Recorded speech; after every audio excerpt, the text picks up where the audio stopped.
Es hora de erradicar la desinformación y las falsas narrativas.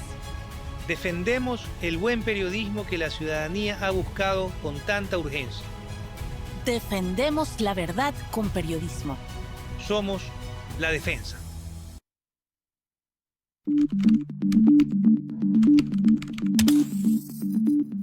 Señores, código terminado, en producción y la búsqueda del futuro presidente ya está en marcha. Ya hemos recibido más de 1000 postulaciones. Con esta iniciativa reafirmamos nuestro compromiso de seleccionar de la manera más abierta, democrática y transparente al mejor talento para tomar mi lugar en la candidatura al binomio presidencial por el partido Suma 23 en las próximas elecciones. Si quieres ser parte, primero, inscríbete en este enlace, proporcionando todos tus datos, una foto actualizada, tu hoja de vida. Ya con esto, recibirás un mensaje de confirmación cuando tu postulación haya sido registrada. La hora de tope de registro, hoy, medianoche. Luego de la inscripción recibirás instrucciones detalladas en tu correo electrónico junto con un PDF que explica cada etapa del proceso para que puedas prepararte. La única forma de combatir la tiranía y la corrupción es con democracia, transparencia y par de líneas de código de Python. Así que vamos, que esto recién empieza.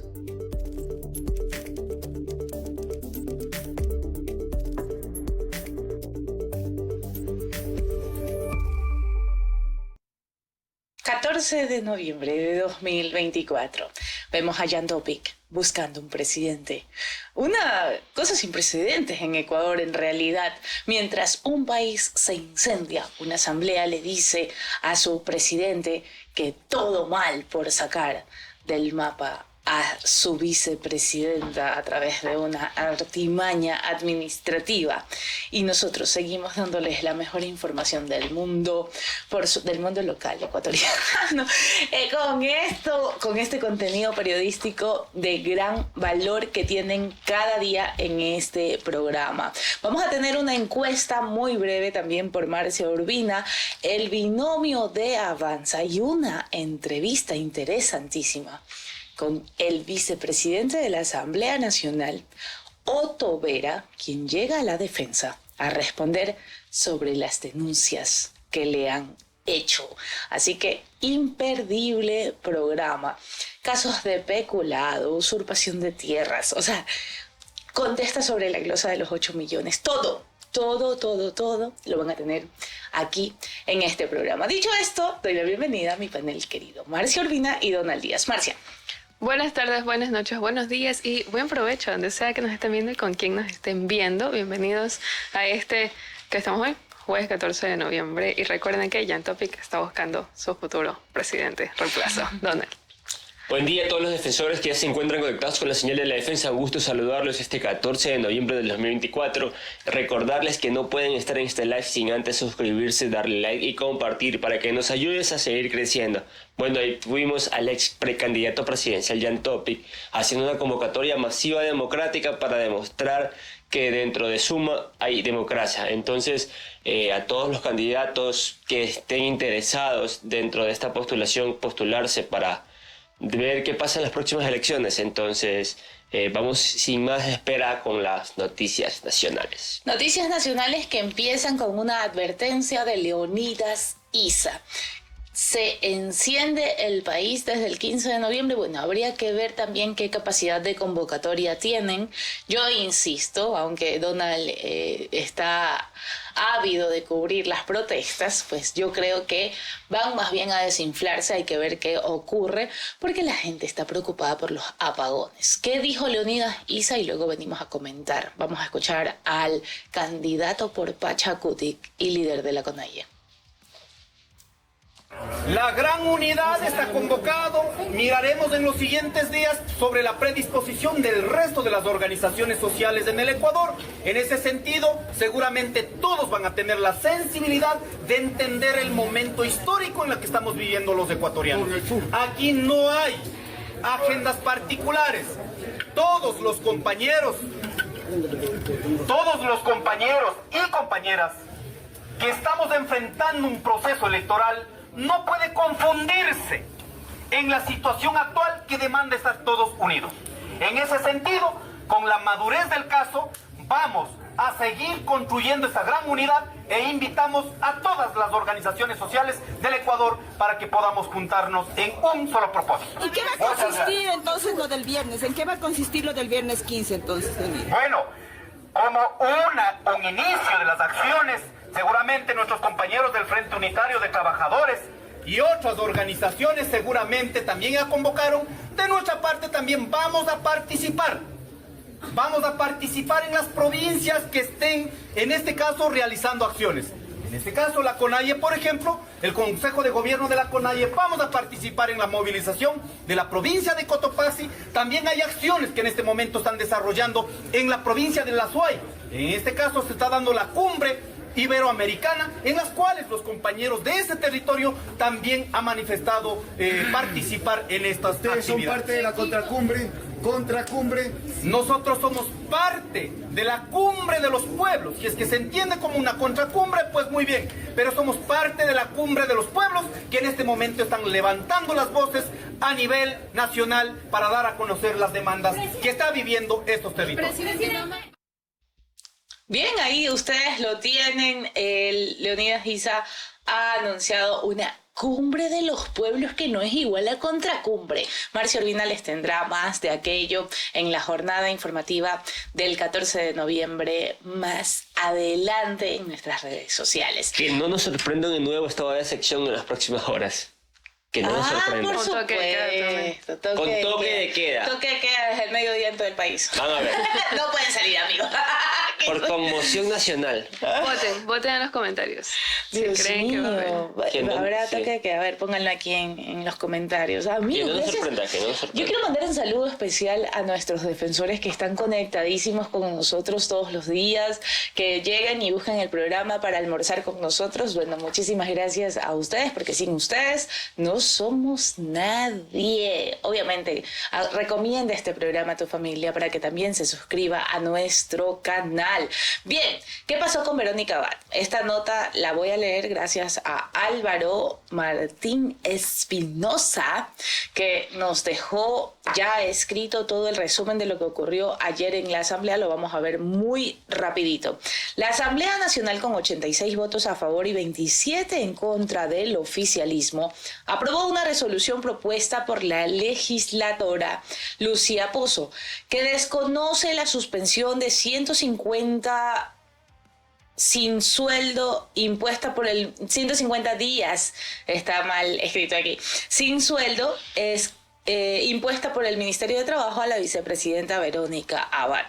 Además, el Parlamento llamará a comparecer a Ivonne Núñez ante el Pleno y elevará una consulta sobre un tema en la Corte Constitucional al considerar que se trata de una decisión ilegal e inconstitucional. Previo al debate, la presidenta de la Asamblea declaró en pleno de la Comisión General y recibió la comparecencia de Abad, quien se conectó desde Turquía. En otras cosas, la vicepresidenta aseguró que es víctima de una persecución. Vamos a escuchar este primer byte. De atropellos como lo que acaban de hacer en este informe es decirnos que es información reservada. Todo es reservado, todo es anónimo, nada es transparente. Quieren manejar y manipular absolutamente todos los sistemas, tanto el judicial, tanto como la fiscalía. Quieren manipular todo el tema de informes. Ahora no tienen cómo esconder. Por esa razón hemos pedido a la Asamblea Nacional que nos dé paso, aún sea dentro de un comité cerrado, que puedan ver el desarrollo de esta audiencia que se tuvo con la directora de sumarios administrativos. En realidad es una burla para los ecuatorianos tener que tener profesionales como la persona que atendió este caso. Deja que desear muchísimo. Por esa razón tiene que ser llevada esta persona, que una subalterna de la ministra pueda pedir la destitución. ¿Por qué es una destitución lo que ellos están haciendo? Por más que digan que es una suspensión por 150 días, sin sueldo, lo que ellos quieren es que no se dé la sucesión del mando presidencial. Eso es todo. Eso es, y eso lo demuestran las pruebas. Eso lo demuestra el día de la audiencia, en el cual hemos pedido ante ustedes como autoridad delegada ante este atropello administrativo para que ustedes puedan confirmar de que ellos lo único que quieren es llegar a esta final y a esta orden dada por el presidente de la República. Bueno, allí ustedes lo vieron, la vicepresidenta también negó las acusaciones contra su hijo. Recuerden que lo señalan por una malversación de 7,2 millones en un caso de supuesta concusión. Y dijo que quien realmente tiene responsabilidad y ha buscado beneficiarse de los ecuatorianos es el mismo presidente Daniel Noboa. Vamos a escuchar el byte número 2. Con las declaraciones de haber escuchado hoy a un presidente insistir de que tengo y que me averigüen y que me investiguen, que tengo pues las cuentas en offshore, que tengo las cuentas fuera del país. En realidad para mí es penoso mirar cómo un gobernante puede llegar hasta esta altura de un país que lo está destrozando, continuar haciéndolo y ya de una manera sin control. O sea, no basta con todo lo que ha ocasionado el presidente de la República, esta herida a nuestra Constitución, esta herida a nuestro Estado democrático, sino que ahora continúa queriendo que la gente crea de que yo he faltado en mi honestidad a los ecuatorianos, de que yo he faltado y que he traicionado a la patria, cuando en realidad la única persona que ha traicionado a los ecuatorianos es él, por la falta de promesa, por la falta de responsabilidad con el país, por la falta de una honestidad con los ecuatorianos en búsqueda únicamente de sus conveniencias políticas, electorales y personales, de las cuales los ecuatorianos hemos sido testigos. Sobre el sumario administrativo con el que fue sancionada, dijo Abad que no hay pruebas y aseguró que en el trámite del proceso se omitieron pedidos que ingresaron sus abogados. Dirigió un mensaje a los asambleístas de todas las bancadas, exhortándolos a parar al misógino violento que está sentado en Carondelet. La vicepresidenta también se refirió a los hechos recientes en el Tribunal Contencioso Electoral y lamentó que Noboa no juegue limpio. Según Abad, el primer mandatario usa todo el aparato público para ensuciar otras candidaturas y favorecer su reelección. Vamos al 23. Hay en este momento candidatos para el siguiente calendario electoral. Permitamos que los ecuatorianos puedan decidir libremente, que puedan decidir los ecuatorianos de no una manera violenta, sino una manera donde las ideas, donde las intenciones se clarifiquen en acciones, en propuestas. El presidente de la República debería estar haciendo su campaña de ideas y no pensando cómo ensuciar al resto. Esto es algo que el Ecuador no ha tenido y que no lo podemos permitir. Si él ha decidido ser candidato, está en su derecho de serlo, pues que lo sea y que juegue limpio en una cancha de igual condición para todo el resto de candidatos y que no se use un aparato del bien de los ecuatorianos, de los recursos de los ecuatorianos, todo el aparataje público para poder apoyar a su candidatura. Eso es desleal, eso no puede pasar, está escrito en nuestro código, también político, está escrito en nuestro código de la democracia, la igualdad que deben tener en este momento cada uno de ellos como candidatos. Permitamos que entonces los ecuatorianos se desarrolle este proceso en paz, en donde todos jueguen por igual, sin necesidad de coactar ni la justicia, ni los jueces, ni lo que viene en este momento para los ecuatorianos.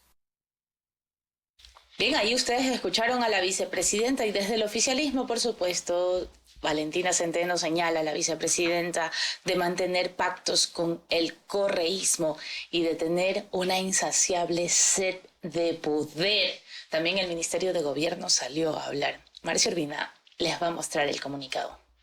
Es un comunicado bien contundente que le mandan. Ante lo sucedido hoy en la Asamblea Nacional, el Ministerio de Gobierno expresa: los principios democráticos rigen para todos. Los gobernantes deben someterse a ellos, respetarlos y hacerlos respetar. Los liderazgos jóvenes lo tenemos bastante claro. Empero, aquellos que practican las viejas formas de hacer política siguen sin entenderlo y las aplican selectivamente según la conveniencia política o electoral. Durante meses, el gobierno del presidente Daniel Noboa ha tenido que afrontar intentos por derribar la institucionalidad de su mandato e incluso atentar contra sus derechos políticos y de participación. Hemos visto cómo juntos la traición y el viejo Ecuador, ese que fue derrotado en las urnas, han mostrado ser dos caras de la misma moneda. Lo demostraron hace unos meses cuando la vicepresidenta en funciones, Verónica Abad, pretendió la destitución del presidente Noboa ante una autoridad distinta a la Asamblea Nacional y solicitó que lo sancionen con la destitución del cargo y la suspensión de derechos de participación por 4 años. ¿Podía hacerlo? ¿Era competente para ello? La respuesta es no. ¿Fue constitucional o legal? La respuesta es no. ¿Se respetó la Carta Democrática Interamericana? Claro que no. ¿Condenó este acto a la Asamblea Nacional? Pues no, tal vez porque no era época de campaña. Prefirieron mirar a un costado para no dimensionar la gravedad de pretender destituir al presidente constitucional de la República, comandante en jefe, mientras vivimos un conflicto armado interno, y ahora lo intentan comparar con una sanción administrativa de suspensión temporal por incumplir las responsabilidades que exigía su cargo. A la misma actora política que fue involucrada en casos de corrupción y cuya vinculación a un proceso penal fue solicitada por la Fiscalía General del Estado, la Asamblea Nacional lo negó, generando impunidad. La política antigua, la de doble moral y la corrupción, ha juntado a todos los actores que un día se oponían entre ellos en contra de un presidente que ha tenido la valentía de afrontar todo aquello a lo que otros no se atrevieron, y todo lo hacen con un simple propósito: quieren volver al ayer. Bueno, ahí está ustedes. Bueno, a mí, particularmente le dicen de todo menos bonito. Sí, tengo que decirle al gobierno que una cosa no tapa la otra. Ustedes tienen su postura con respecto a la opinión de cuando Abad salió a poner la demanda en el Tribunal Contencioso Electoral para destituir al presidente. Correctísimo. Pero ustedes están incumpliendo con la Constitución y de eso no dicen una línea, por Dios. Casi me dan una tesis de grado en ese comunicado. Y lo que les están reclamando, ¿de qué estamos hablando? Señores, es la Constitución de la República. Ustedes acaban de sacar de su cargo un intento bajo una queja en el Tribunal Contencioso. Es solo un procedimiento jurídico que tuvo su fin. El archivo de ese caso en el contencioso electoral, que también se bajó a Jan Topic. Contencioso electoral que tiene un juez muy cercano a Daniel Noboa. Pero bueno, eso es otro tema. No se bajaron a su presidente. Ustedes sí se bajaron a su vicepresidenta. Se la sacaron con una medida administrativa inconstitucional que les va a pesar.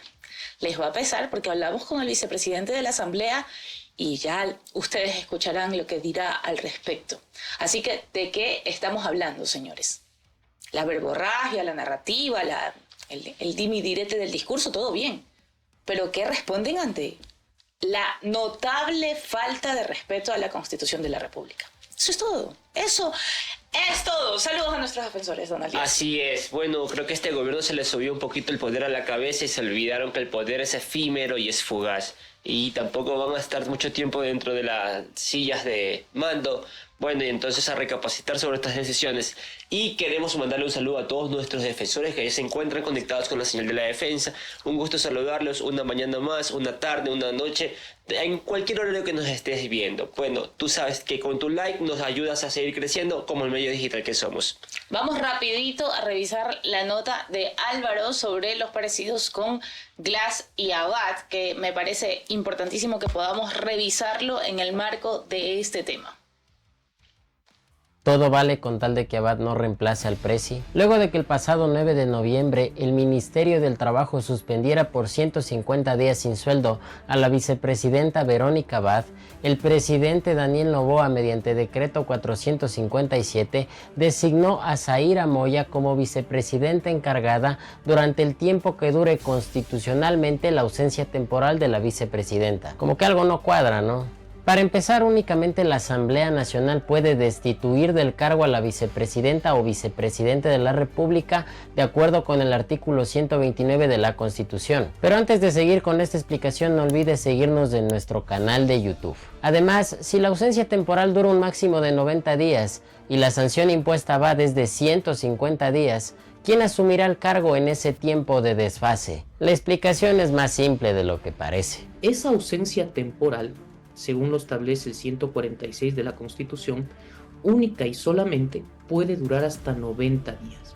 El momento en que esa ausencia temporal sobrepasa el tiempo de 90 días, se convierte en una ausencia definitiva. Entonces, lo que está buscando el gobierno es precisamente que se configure una ausencia definitiva. En otras palabras, la intención del gobierno, al parecer, es que Abad esté fuera de su cargo por un periodo más extenso del que permite la Constitución para que la ausencia definitiva opere automáticamente. Y así, señores, es como se rompe el orden constitucional y se vulneran los derechos de una autoridad electa en las urnas. En el contexto actual, si tuviéramos que hacer una comparación del caso de Verónica Abad con el de Jorge Glass, en lo primero que difieren ambos es en el mecanismo usado para su reemplazo. En el caso de Jorge Glass, ¿cuándo se configura una ausencia temporal? Se configura cuando existe una orden de prisión preventiva dictada por un juez competente en la cual pues ordena su detención y posterior prisión.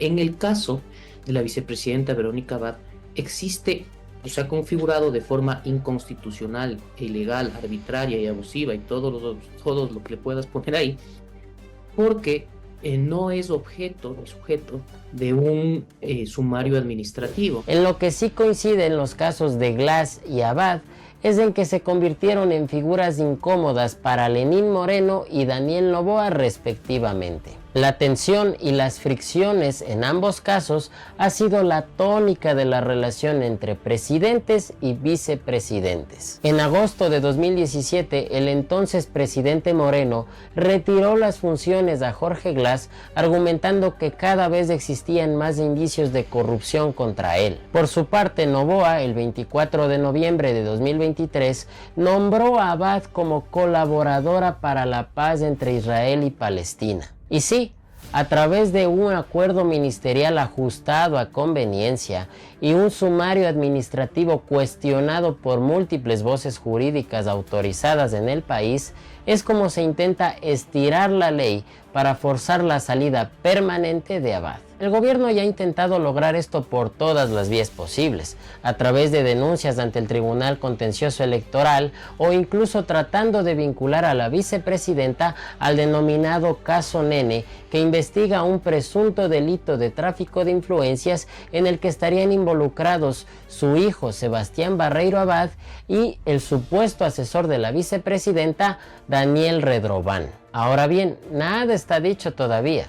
Esta tarde la Asamblea Nacional recibirá en Comisión General a la vicepresidenta Abad en el marco de un proceso de fiscalización que solicitó contra la ministra del Trabajo, Ivonne Núñez, y contra la canciller Gabriela Sommerfeld. Ese punto estaba suspendido desde el pasado 24 de septiembre. Además, la presidenta de la Asamblea Nacional, Viviana Veloz, anticipó que solicitarán a la Corte Constitucional que emita un dictamen interpretativo sobre las competencias del Ministerio del Trabajo para sancionar a la vicepresidenta de la República. ¿Ustedes qué opinan? ¿Están de acuerdo con que Noboa intente deshacerse de la vicepresidenta Abad a través de un proceso administrativo irregular? Los leo en los comentarios. No olviden seguirnos en nuestras redes sociales como @ladefensaS.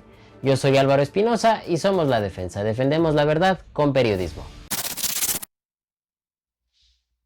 Recuerden que esta nota también la tienen en todas las redes sociales para que vayan, la vean y saquen sus propias conclusiones. Ahora les traemos una mención muy importante, y es que Guayaquil conduce seguro con 4 nuevos pasos elevados de la ciudad, nuevecitos y de paquete. Son 4 pasos elevados recién inaugurados a lo largo de la urbe para llegar a tiempo a nuestro destino. Conoce los límites de velocidad, rutas alternas y vías habilitadas en www.guayaquil.gov.es. Así que ya no tienen excusas para llegar tarde a sus trabajos, porque Guayaquil es la ciudad de todos. Todos, todas y todes. Bueno. Bueno. Ahí tenemos los pasos elevados de Guayaquil. Amigos, ¿cómo marca la jornada informativa hoy? A las 2 de la tarde hay un plantón. Donald, ¿de qué es? A las 2 de la tarde tenemos un plantón que nos convocaron a la gobernación. En la gobernación, 5 segundos. Educadoras que han sido contratadas por el Ministerio, de Inclusión Económica y Social, pero algo pasa con ellas. No han sido canceladas sus sueldos y entonces van a luchar por sus derechos y van a hacer un plantón hoy a las 2 de la tarde en la gobernación y estaremos cubriendo este evento y les traeremos más detalles sobre lo que acontece en el día de hoy. No es menor lo que ocurre con esta protesta frente a Gobernación que va a tener lugar dentro de hora y media exactamente, porque, amigos, son sueldos desde abril de este año. Es terrible, Cuando terrible. la ministra de Inclusión dice que todo está perfecto en esto. O sea, de ahí vemos poco a poco todo cómo menos la plata, se van levantando las alertas en estos días por las protestas y las inconformidades ciudadanas de este gobierno. Vamos a ver cómo se desarrolla. Cumpliendo con las promesas que nosotros tenemos en nuestra agenda informativa, seguimos con los binomios. Marcia. Esta vez tenemos el binomio de Movimiento Avanza con Luis Felipe Tillería y Carla Rosero, pero se los contamos eso y más en la nota. ¿Quiénes son tus binomios, Ecuador? La Defensa te trae este especial de las elecciones 2025. Hoy, Avanza. Avanza es un partido político fundado en el 2012 por Ramiro González Jaramillo como plataforma política personal, hasta los escándalos de corrupción que provocaron su huida del país en 2017. El partido se reestructuró y ahora está al frente Javier Orti como su actual líder. El binomio por el que ha apostado este partido lo conforman Luis Felipe Tillería y Carla Rosero. Luis Felipe Tillería es migrante y residió en Reino Unido, donde ingresó a la historia de la ciudad a ser el primer latino escogido como concejal de Londres. Hasta julio de este año, Tillería estuvo a punto de convertirse en el precandidato del Movimiento Amigo, pero se decidió por el partido que lo apadrina hoy. Tillería en el portal de Cenecit registra un título de licenciatura en Ciencias en Gestión. En el SRI no tiene información registrada. Por parte de denuncias en Fiscalía no tiene denuncias en su contra. En el portal de la Judicatura en los últimos 4 años no registra procesos. En Contraloría no registra declaraciones patrimoniales. En la Superintendencia de Compañías no registra empresas. Recuerda que tienes esta miniserie completa en nuestro canal de YouTube. El binomio debutante tiene como vicepresidenta a Carla Rosero. Rosero es ingeniera en electrónica y telecomunicaciones, máster en gerencia de seguridad y riesgo. En el SRI de 2020-2023 no presenta declaración de impuesto a la renta. Por parte de denuncias en Fiscalía no registra denuncias en su contra. En el portal de la Judicatura, junio de 2024, cobro de pagaré a la orden. En Contraloría, su última declaración como instructora en el Centro de Educación Continua registra $99,569. En la Superintendencia de Compañías se registra como presidente en Visacletic Fitness y Visintegra. ¿Te convencen estos candidatos? Déjanos saber en los comentarios si este es tu binomio. Bueno, ahí ustedes tienen el binomio de Avanza y muy rápidamente pasamos a la entrevista con el vicepresidente de la Asamblea. Pero antes, Donald tiene importantes recordatorios para ustedes. Así es, defensor internauta que nos ves detrás de tu pantalla, monitor o celular. No te olvides, no te puedes dar el lujo de no compartir este video, darle like y suscribirte porque nos ayudas a seguir creciendo. Y también, si quieres ver los reportajes más ampliados y de forma más detallada, visitar nuestro canal de YouTube, donde te presentamos los binomios presidenciales y las noticias coyunturales de la política nacional. Bien, vamos con la entrevista a Otto Vera, espero la disfruten, no hay pierde. Un saludo también a Mónica Silva, un especial saludo a Mónica Silva, quien me cedió la mayoría, por no decir toda, la información para poder contrastar con el asambleísta de Santa Elena y hoy vicepresidente de la Asamblea. A ella, pues, un particular agradecimiento porque ha permitido hacer posible este trabajo periodístico que va a ser presentado, les adelanto, el día lunes en un tema que no incluye en la entrevista y el día martes con todas las denuncias de Otto Vera. Pero les adelantamos la entrevista con Otto Vera para dejar sentadas las dos posturas de manera adecuada, porque recuerden ustedes que hay un programa solo de Mónica Silva hablando de todas estas denuncias. Así que espero en serio la disfruten.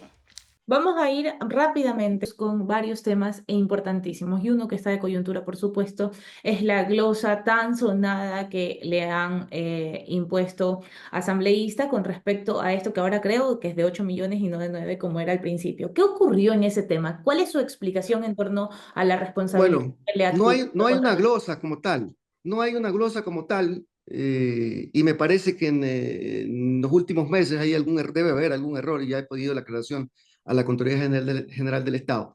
¿Qué ocurrió? Le explico porque hay que saber el contexto de, en teoría, la famosa glosa que se me impuso, para que la gente tenga conocimiento, porque alguien puede decir, lo glosaron y entonces se llevó 8 millones de dólares o 9 millones de dólares. Nosotros en el año 2012 o 2013, no recuerdo exactamente la fecha, adquirimos lotes de terreno antes de que el Estado ecuatoriano nos diera en el año 2020-2021 estos terrenos que hablamos, que el señor Perrone, por lo cual tiene su frustración, ¿no? Porque legalmente no ha podido demostrarlo. ¿Qué ocurre? El municipio de Santa Elena no tenía tierras para el crecimiento urbanístico. Entonces, nosotros decidimos hacer una adquisición de 3.000 lotes de terreno en el lugar más privilegiado de Santa Elena, que es el sector de Punta Blanca, Punta Barandúa, el sector más bonito que tiene Santa Elena y que propende al desarrollo inmobiliario, un sector media alta. Entonces, ¿qué ocurre? Nosotros, con el ánimo de querer fortalecer económicamente el municipio no vive más que de lo que le da el Estado y de lo que genera inmobiliariamente y a través de sus impuestos. Un municipio que crece porque inmobiliariamente crece. Entonces, decidimos aceptar la propuesta de compra de estos terrenos, pero mire usted las condiciones de la compra. Primero, el avalúo de esos terrenos en ese tiempo eran más o menos unos 12 o 13 millones de dólares, o quizá un poco más, ¿no? ¿Qué hizo el municipio de Santa Elena? Nosotros decidimos adquirir los terrenos a la mitad del avalúo. Es decir, entonces los terrenos costaban en ese tiempo, perdón, 16 millones de dólares. Porque si los compramos en 8 millones de dólares, que es la glosa que me quieren poner, entonces es más o menos el valor. Decidimos comprarlo por la mitad del avalúo del municipio, que el avalúo del municipio es un avalúo paupérrimo, incluso. Y le pongo más en contexto porque la gente a veces no entiende bien eso. Un terreno al avalúo municipal en ese sector, en ese tiempo, ha de haber costado unos 6.000 dólares. Un terreno. Yo no creo que en el Ecuador exista un lugar en donde un terreno cueste 6.000 dólares. Peor cerca de la playa, a menos de 500 metros de la playa, porque los terrenos son costeros. Entonces, ¿qué ocurre? Nosotros le dijimos al que nos quería vender, mire, yo no tengo para pagarte 5.000 dólares por cada terreno, pero yo te pago la mitad. Y decidimos aceptar la oferta y nosotros pagar, o sea, aceptamos el adquirir los terrenos por la mitad del avalúo del municipio. Esos terrenos, en la actualidad, cada uno cuesta no menos de 15.000 o 20.000 dólares. Pero mire usted, vamos más allá. El municipio de Santa Elena, cuando adquirió esos terrenos, los pusieron a nombre del municipio de Santa Elena, pero el municipio no pagó un centavo. ¿Sabe por qué? Porque ¿cómo fue la negociación que hicimos? Nosotros le pagamos el 50% de lo que valía municipalmente, no comercialmente el terreno, y no le pagamos un solo centavo. Y hasta la fecha se le paga un solo centavo. ¿Cómo se fue la forma de pago? Decidimos emitirle notas de crédito para que esas notas de crédito, el dueño de esas notas de crédito, el que nos daba los terrenos, pueda pagar impuestos al municipio por los próximos 30 años. 30 años. O sea que esas notas de crédito no han pasado todavía ni 10 años. Pues. Tienen 20 años más para él poder seguir pagando sus tributos, pero el municipio aún no ha pagado esos terrenos. Y el monto total de esos terrenos era 8 millones de dólares, pero el municipio no los ha pagado. Entonces, ¿qué ocurre? Y le explico el contexto de esto porque eso fue realmente una arbitrariedad y realmente pues una persecución que se me realizó en ese tiempo. Viene la Contraloría General del Estado, ese examen especial aquello. Me hicieron 2 veces el examen de la Contraloría, 2 veces. Es ilegal que tengan 2 veces un examen por lo mismo. Las 2 veces emitieron un borrador en el que no observaron nada, absolutamente nada. No hubo ni una sola observación, porque si hubiese habido observación, y yo tengo los documentos, yo hubiese descargado, ¿no? Entonces, ¿qué ocurre? Entre gallos y medianoche, entre el año 2017, en época electoral, sale el informe final de la Contraloría que dice todo lo contrario que los borradores. Es decir, nunca me dieron la oportunidad a yo poder rebatir lo que ellos querían. Y en el 2017, ellos sacan un informe con responsabilidad penal y lo envían a la Fiscalía.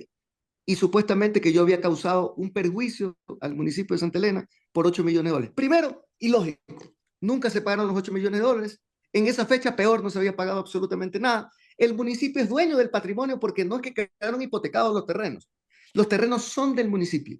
El dueño completo de los terrenos es el municipio. No tienen una cláusula resolutoria. No es que mañana se arrepiente el vendedor y nos va a quitar. El dueño es completo. ¿Y sabe cuánto cuestan esos terrenos en la actualidad? Y yo quiero que usted pida un certificado de avalúos y catastros para ver cuánto cuestan esos terrenos en la actualidad. Costeros. El terreno cuesta 4 veces más por lo que se negoció, porque no se ha pagado. Entonces, ¿qué ocurrió? Luego de que eso fue a la Fiscalía General del Estado, por 2 años investigaron el tema.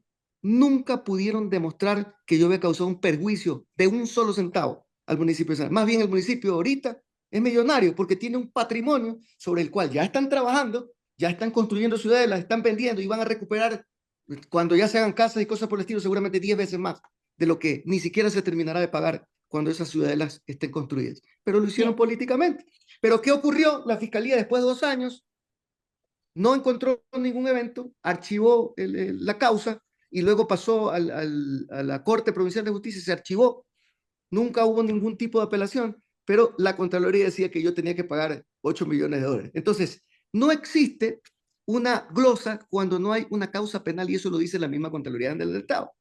Entonces, esa causa se archivó hace 3 o 4 o 5 meses, creo que en el mes de enero, porque aparte de que no tenían elementos para poder glosarme, porque nunca me glosaron, porque les temblaba la mano a algún funcionario de la Asamblea poder glosarme por más bien un beneficio que tenía el municipio de Santa Elena, pero sin embargo, más bien lo que provocaron es que pasara el tiempo, pasaron 8 años o 9 años, y más bien incluso hasta caducó. Entonces, hay 2 temas que son ilegales, o sea, mejor dicho, que están, por los cuales yo me protejo en el marco legal. 1, que la Fiscalía archivó, y 2, que también la Contraloría archivó. Entonces, en la actualidad, no sé, alguien por ahí sacó en la Contraloría que yo estaba, sí, sacaron un reportaje en Ecuavisa, pero eso fue hace 3 o 4 años atrás. Entonces, realmente pues es una pena, eso tiene que corregirse en la Contraloría General del Estado, ¿no? Porque primero no estoy sancionado, yo por si acaso, en fin, yo no estoy glosado, porque si no, no pudiese ejercer el cargo público que tengo, ni hubiese podido ser candidato, ni cosas por el estilo. Asambleísta, hay una activista que usted debe conocer bien, Mónica Silva. Claro, la que le envió la información seguramente. ¿Cuál es el amor con ella? ¿Qué pasa? ¿Qué le hizo usted a Mónica Silva? Dígame la verdad. Bueno, seguramente no la serví como correspondía cuando era alcalde de la ciudad. Porque usted sabe que cuando uno ejerce una función de esa naturaleza, hay muchos que te quieren y hay otros que seguramente no se les cumple porque no se puede cumplir al 100% todo lo que debería solucionar un alcalde, ¿no? A mí me parece importante contrastar, tenemos 5 minutos más, probablemente se me vaya la energía y me conecto a los datos y si me permite se queda un poquito conectado. Verá, alcalde, esta mujer que es una activista muy conocida en Santa Elena ha hecho mucho... Bueno, no, muy conocida ahora porque se está agarrando de las denuncias que en teoría me está haciendo para hacerse conocer, pero ahí nadie ha sabido quién es. Ya. Y ahí, pues... Bueno, y lamentablemente, y es una pena que sea una extranjera la que lidere un tema de esa naturaleza. Y la verdad es que lo que sospechan muchas personas es que está siendo inyectada económicamente para hacer daño político, porque todas las cosas que dice, ninguna de las cosas tiene asidero. Por ejemplo, y le comento, ¿no? Y es que antes de eso, antes de que usted vaya a comentarme, quiero preguntarle algo. Ella hace un señalamiento muy grave para este reportaje. ¿Cuál? Ella dice que usted maneja la justicia a su antojo y pone como ejemplo a la jueza que le señaló al juez Camacho de que usted le pagó $15,000, que luego, obviamente, dictó la inocencia. Dice, pero, es el caso a ver, más pero mire usted. sencillo. Obviamente yo le pregunto, asambleísta, o sea, solo estoy contrastando. A ver, pero mire usted la razón. Supuestamente una jueza me denuncia y ella me sobresegue. Ajá. O sea, dictamina que yo no tengo ningún tipo de responsabilidad. O sea, soy inocente y el documento es contundente, ¿no? El documento no, pero es que hay otra cosa, pues. Es que la jueza no hizo ningún tipo de denuncia. Es decir, ¿qué es lo que ocurrió? Alguien creó un correo con el nombre de ella y eso está siendo investigado en la fiscalía. Creó un correo con el nombre de ella, no recuerdo el nombre de la jueza porque yo no soy amigo de ella. Creó un correo de ella y endilgó lo que usted me está diciendo. No entiendo bien, como que había un tipo de responsabilidad de mi parte, pero no era ella. Y de hecho ella fue y lo denunció en la fiscalía. Yo no he enviado ningún tipo de correo. O sea, es como ¿cómo se llama? Cuando uno envía sus papeletas, un panfleto, sino que lo hicieron por correo electrónico. ¿Me explico? O sea, enviaron correos electrónicos a mucha gente, a gente del sistema judicial, al mismo juez que estaba llevando mi causa, ¿no? Dando a entender como que era otra jueza la que lo estaba denunciando, pero nunca ocurrió. O sea, eso se está ventilando y repito, usted lo puede averiguar. La misma jueza que está tomando mi causa, ella denunció el hecho. O sea, que es mentira. O sea, no era ella, crearon un correo falso con el nombre de ella y empezaron a hacer denuncias. O sea, no, eso es mentira. ¿Qué Entonces, pasa ahora con obviamente, estas obras puntuales que le señalan? A ver, vi las fotos y los videos de la planta de tratamiento, los desechos directos al mar. Todo el que escuche eso, asambleísta, se horroriza. Y ahí no entra política, y hay imágenes puntuales de descargas directas al mar que le son endilgadas responsablemente a propósito de que fue en su administración, ¿no? Y bueno, pues de ahí hay una larga lista de denuncias, pero ¿cuál es su respuesta a eso? Y si podemos unirle de una vez al asunto de que usted no cumplió con muchas de las obras, no se concluyeron las que estuvieron en su administración. claro, pues muchas horas porque en un periodo no se puede transformar una ciudad completamente. Y recuerde usted que un proyecto de alcantarillado demora su construcción 1 año y medio, 2 años, y dependiendo de cuándo se inicie la obra y depende también de las multilaterales que te dan el financiamiento. ¿Qué pasa con la Entonces, yo planta? no Porque creo, supuestamente se ya, apagaron dos. ya, Ajá. yo no creo que exista, para responderle, pero déjeme aclararle algo, yo no creo que exista ni en el Ecuador ni en el mundo un alcalde que termina sus funciones y deja todas las obras terminadas. Por favor, pues eso no existe en el mundo. O sea, siempre un alcalde termina y el que viene tiene que culminar porque es un compromiso institucional. No es que se hace con plata de uno, no es que se hace con la plata del consejo municipal. Normalmente tú consigues un crédito, lo haces con el recurso del municipio y por ejemplo, normalmente, quizá cuando uno construye calles no hay problema, porque si no construiste las calles, algunos estarán enojados o no. Cuando haces un sistema de agua potable o un sistema de alcantarillado sanitario, cuando termina tu periodo, y luego viene el siguiente y no lo culmina, eso ¿de quién es responsabilidad? Entonces, incluso esos son temas que están siendo analizados por la Contraloría. A mí me hicieron el examen hace poco de la Contraloría General del Estado. Entonces, la obra, ¿cuál es el estatus? Tiene que terminarse, pues. ¿Por qué no se terminó en mi época? ¿Y por qué yo no tengo ningún tipo de... Le voy a explicar por qué. Nosotros, el alcantarillado de Montañita, logramos el financiamiento de una multilateral, como la CAF, a través del Banco de Desarrollo. Me dieron el 50% no reembolsable y 50% teníamos que pagar. El proyecto costaba $3 millones. Eso fue en la época de Lenín Moreno. Mire usted, pasó, me dieron el crédito en la época de Lenín Moreno. Cuando entra el señor Guillermo Lasso, nos cortaron el crédito porque la multilateral se peleó con el gobierno de la época que era el señor Lasso. Y la multilateral era la que financiaba el proyecto, la que me daba los recursos para poder terminar la obra. Desde que entró Lasso en el año 2021, en mayo, nunca más me dieron un solo centavo. Nunca más me dieron un solo. Es decir, solo me dieron el primer 30%, 20% para iniciar la obra, pero sin embargo la obra, aunque yo no recibí dinero de parte del Estado que tenían que financiar porque era un convenio de crédito con financiamiento de la CAF, sin embargo la obra yo lo dejé en el 90%. Bien, vamos a hablar de un tema controversial dentro de esto. Vamos a ver qué explicación tiene, porque veo que para cada vaina tiene una respuesta ya preparadísima. Está bien, Pero, es su que, gobierno. Blanquita, pero es que las tengo porque yo tengo la razón, pues. Blanquita, si no, créame, estuviese, bueno, ya, está bien. ¿Qué pasó con la empresa Vial, se llama? La denuncia, grave denuncia ¿Cuál es la con denuncia? respecto a esto. La denuncia por peculado que pesa en aquello, y aquí hay todo un chanchullo, ¿no? Porque dicen que se metieron a sacar una computadora, que usted hizo pagos desde esa computadora, me imagino que también ya está al tanto de aquello, nos enviaron documentos también en torno a la denuncia, pero queremos un poco contrastar con lo que usted tiene como explicación para este tema puntual.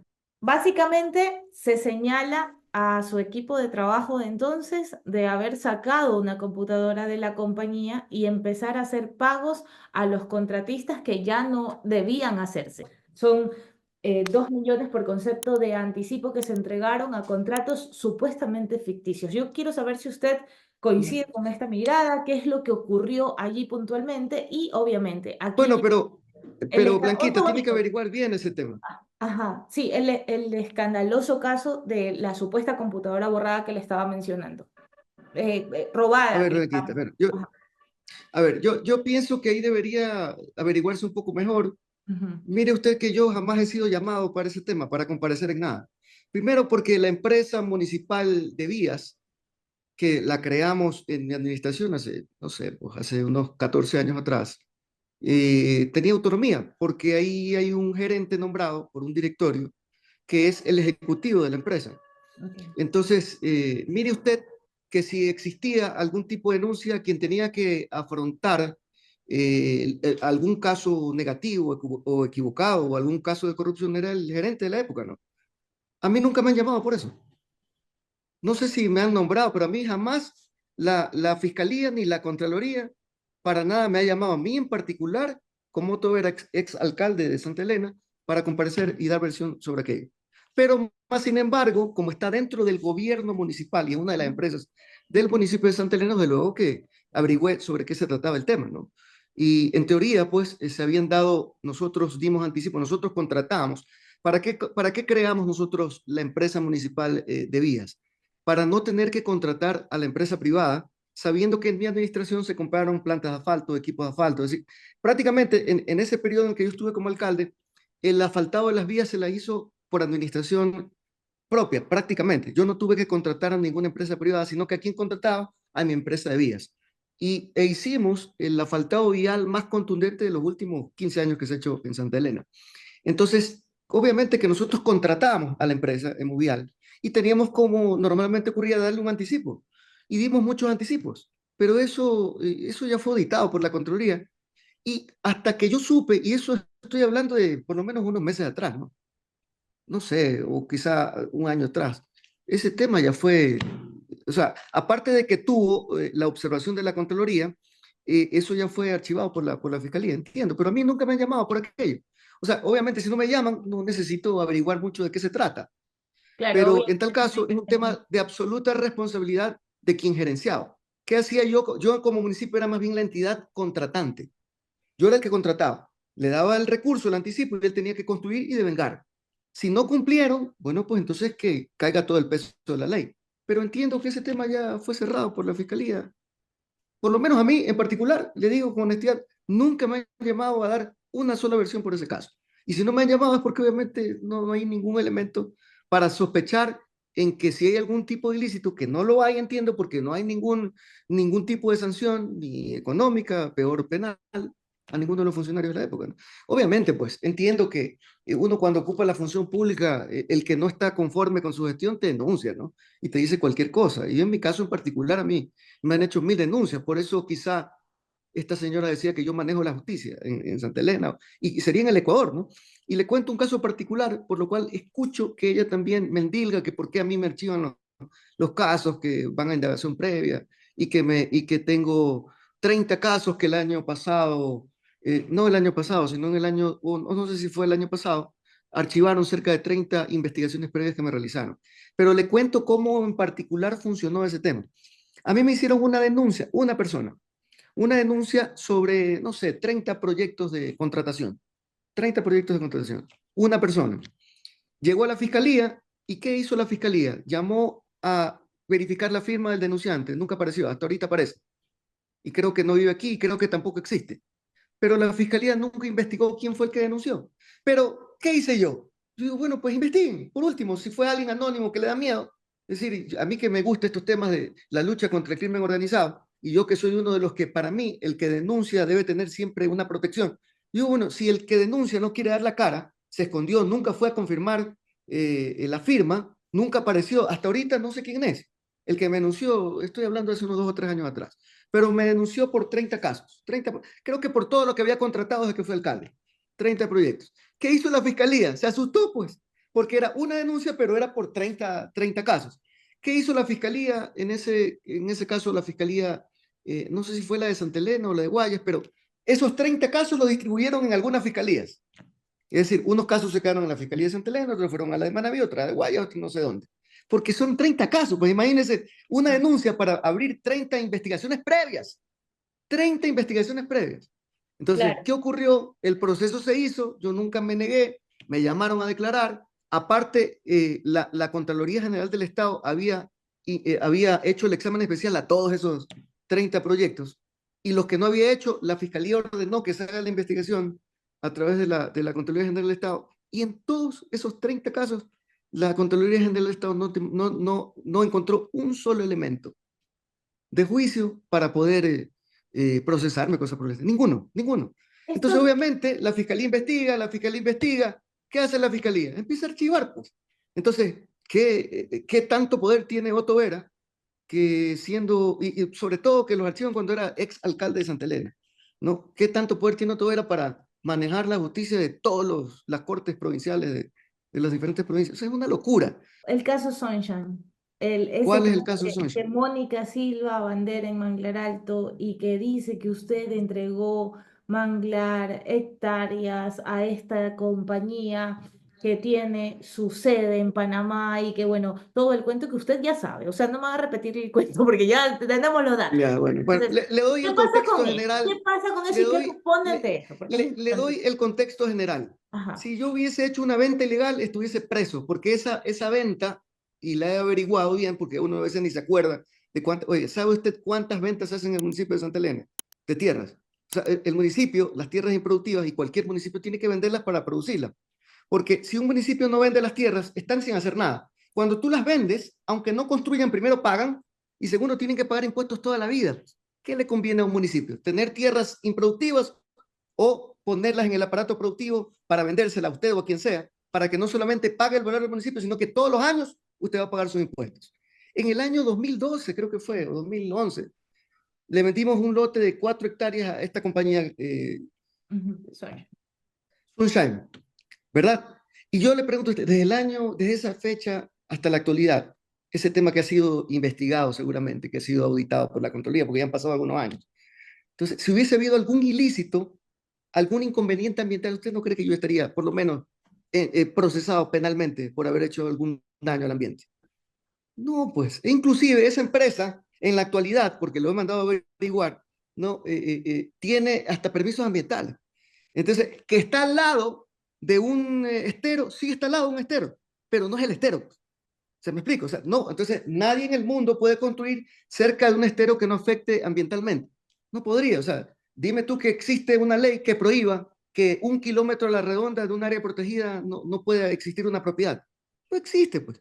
Otra cosa es que tú invadas el estero, otra cosa es que tú invadas una reserva, eso es otra cosa, o que la quieras vender. Le repito, doña Blanca, estuviese yo preso tras las rejas si hubiese vendido yo algún área de protección, algún área protegida. Solamente que la señora, bueno, pues tiene su criterio y no se lo respeto porque no es la verdad, porque ella habla sobre todo porque solo quiere, porque no tiene ningún argumento legal para decir que o que yo he vendido ilegalmente o que he dañado el ambiente, ninguna cosa por el estilo. Y esa compañía, cuando le toque construir lo que puede construir, mañana puede construir en una ciudadela, en 4 hectáreas, alguien puede construir edificios porque eso está cerca de la playa, no tendrá que hacerlo con las limitaciones de la ley. ¿A qué me refiero? Proteger el área en donde se encuentra. En algún momento en esa área se iban a construir canchas, ¿no? Esa es otra de las denuncias que ella puso. ¿Eso se concretó, no se concretó? Pues yo no recuerdo que se hayan vendido, que se hayan querido construir canchas. No recuerdo. Bueno. Por lo menos no creo que exista algún documento en el que yo haya cogido una cancha para hacerla. Lo hay. Por eso le pregunto. A lo mejor no lo bueno, pero en tal caso, a ver, yo pensaba en ese tiempo como administrador y sigo pensando lo mismo. Es decir, al pueblo de Santa Elena le conviene que haya un desarrollo inmobiliario. Porque si hay un desarrollo inmobiliario, usted puede construir edificios, casas, ¿no? Que pueden tranquilamente darle rentabilidad al municipio para poder seguir construyendo las obras que necesita. ¿Qué saco yo construyendo una cancha al pie de la playa? Eso es una locura, pues. O sea, la cancha, usted para jugar pelota necesita estar al pie de la playa, ¿o no? Para irse a jugar pelota más allá. Si hay, perfecto, porque lo que quiere es hacer deporte, pero la ciudad y todas las ciudades tienen que aprovechar todos sus recursos, los recursos naturales que tienen, para poder hacerla más productiva. ¿Y qué más productivo que tener un terreno que mañana puede ser un desarrollo inmobiliario? Porque va a generar empleo. Yo no creo que una cancha vaya a darle trabajo a la gente, pero si mañana ahí se construye una ciudadela, obviamente con todas las prevenciones de ley, mañana va a haber trabajo, pues mucha gente del sector va a trabajar y seguramente trabajarán 10 años, o sea, lo que dure la construcción. Vamos a aprovechar una última pregunta por Santa Elena y luego nos vamos a los últimos minutos a temas legislativos, asambleísta. A la orden. Quiero que le mande un mensaje a la gente de Santa Elena y que tiene estos problemas todavía persistentes de la contaminación. cree que quedó? Usted me dice, no se alcanza a hacer cosas, pero es precisamente lo que estuvo en sus manos en ese momento para detener la contaminación de los cuerpos de agua, porque es gravísimo eso. Y perdón que vuelva al tema, pero sí quiero que usted aproveche esta entrevista para dar alguna justificación a esas personas que ahora lo señalan de ser el responsable de contaminación de esos cuerpos de agua con descargas directas. A ver, Blanquita, mire, yo le agradezco al pueblo entero de Santa Elena y especialmente al pueblo de Montañita que siempre me ha respaldado. Y yo le quiero contar algo en particular y quiero que lo averigüe. Ingrese al sistema del Tribunal del Consejo Nacional Electoral y verifique la votación de Otto Vera en las últimas elecciones. Y usted se dará cuenta que gané arrolladoramente todo el mundo, en Montañita, en donde usted, y está claro que hay un nivel de contaminación. ¿Por qué usted cree que la gente vota por mí? ¿Que voy a comprar los votos? ¿No? La gente me aprecia porque he hecho un gran trabajo. Y la gente está clara en que obviamente nosotros hicimos lo que estuvo hasta donde me dio el periodo. ¿Qué ocurrió antes de que saliera Otto Vera? Como nos habían quitado el crédito para poder terminar el alcantarillado sanitario, vino la nueva administración y ya le dieron el crédito. Se solucionó el problema financiero que yo no tuve, porque lamentablemente nos quitaron, no por culpa nuestra, sino por culpa del gobierno de Guillermo Lasso, no nos dieron los fondos. Pero en la nueva administración le dieron los fondos. Pues. Entonces, la nueva administración tiene que... Oye, ¿cuánto falta? El 5% para que se pongan, se adecue el sistema eléctrico, empiecen a funcionar las bombas y empiece a trabajar el sistema. O sea, no falta nada. Cuando se termine, ¿se ha demorado? Sí, pero yo quiero decirle, compañera Blanquita, que yo hace 2 años dejé el municipio de Santa Elena. 2 años. Yo salí en septiembre del año 2022. Entonces, es más que obvio que esta señora, que esta mujer, está tratando de hacer política nada más a costilla mía. Pero yo le quiero pedir a usted, vaya al sistema del Consejo Nacional Electoral y vea que específicamente en Montañita, en donde usted me dice que hay el problema de contaminación, yo gané las elecciones largo y tendido. No me ganó nadie, nadie se me acercó. ¿Por qué usted piensa que es eso? Porque la gente cree que yo le he hecho daño. Es esta señora que lamentablemente pues tiene intereses protervos, oscuros, y que está siendo manejada políticamente, porque no se acuerda de nadie, más que de mí. Es decir, ahí no hay otro político que tenga culpa de todos los problemas que hay en el Ecuador y que hay en Montañita y que hay en Santa Elena, que sea yo. Es más que obvio que está siendo dirigida. Bien, cuando abrió la entrevista me dice, hoy hay una guerra aquí en la Asamblea. ¿A qué se refería? Bueno, hay posiciones encontradas respecto a lo que está ocurriendo en las funciones del Estado. Nosotros estamos convencidos, y así nos asiste la ley, han existido, se ha violentado el derecho constituido en el Ecuador, se ha incumplido la Constitución, las normas expresas que facultan al mismo Ejecutivo, prácticamente sancionando y dejando en el limbo a la actual vicepresidenta, que no es que sea de mi agrado, por si acaso, ni la conozco, ni soy amigo, ni tampoco quiero ser amigo de ella, ¿no? Pero el hecho es que violentar el derecho no es lo correcto en un régimen como el que debemos tener nosotros, democrático, pero al ver lo que está ocurriendo, la Asamblea Nacional tiene y va a tomar una postura. De hecho, nos hemos reunido ya entre las diferentes bancadas y estamos afinando un modelo de resolución que va a rechazar y a condenar los actos actuales del Ejecutivo. Y repito, no es por la vicepresidenta. ¿Condenar los actos en discurso o condenar los actos con alguna medida puntual? No, las medidas que vamos a tomar van a ser también de hecho y en derecho. Primero, vamos a solicitar, bueno, primero vamos a exigir al gobierno nacional que reconsidere todas sus malas actuaciones. Tercero, porque lo primero es condenar y rechazar la actitud equivocada del presidente y del Ejecutivo y del Ministerio de Trabajo, ¿no? Tercero es pedir una aclaración y hacer una consulta a la Corte Constitucional para que reconozca el alcance y la constitucionalidad de todos los reglamentos emitidos por el Ministerio de Trabajo que han contravenido la ley y la Constitución, con lo cual se ha procesado a la vicepresidenta de la República. Porque es lo que podemos hacer. Nosotros sí podemos solicitar a la Corte Constitucional que se pronuncie. Y una vez que la Corte se pronuncie, eso seguramente se vendrá como naipe y se caerán todas las acciones que ha emitido el Ministerio de Trabajo en contra de la vicepresidencia. ¿Cómo le parecen a usted, para terminar, asambleísta, las acciones del presidente Daniel Noboa con todo lo demás que está ocurriendo en el Estado? Equivocadas, me parece que la inexperiencia política te hace cometer errores de esta naturaleza, ¿no? Y yo creo que el presidente de la República está pensando que va a gobernar eternamente o que esto es una monarquía.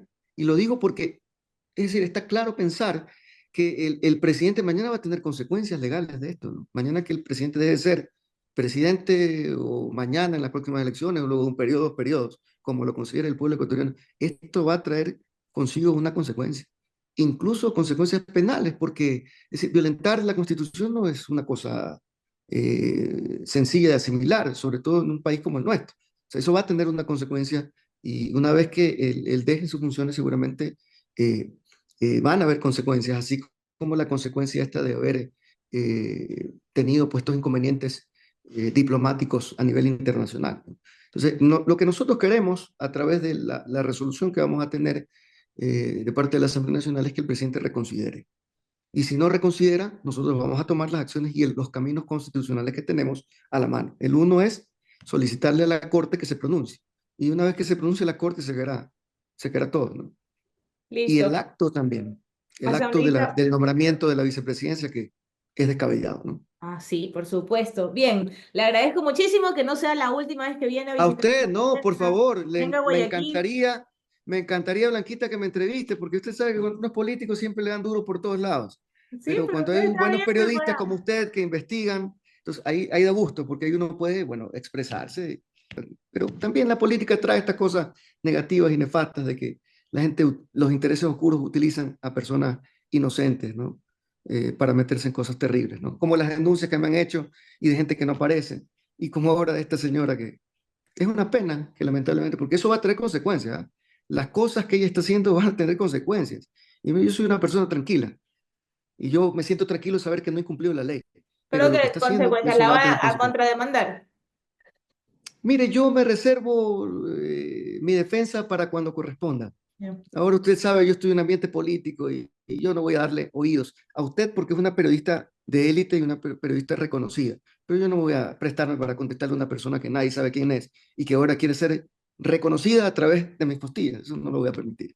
A usted con todo gusto, Blanquita. Asambleísta, muchísimas gracias. Un buen día. Bien, amigos, ya Otto Vera ha hablado, así que todas las denuncias respondidas, igual si hay algún tema que se nos escapa, obviamente él ha dejado abierta la posibilidad de volver a tocarle la puerta, se le viene dura al Ejecutivo a propósito de lo de Verónica Abad, eso también lo veremos en la agenda de los días que llegan en esta política circense ecuatoriana. Dicho esto, amigos queridos, recuerden que en la defensa entendemos que la verdad no es patrimonio de nadie, pero defenderla es obligación de todos. Gracias. Chao, chao. Nacidos para defender la verdad, con periodismo de rigor, precisión y veracidad.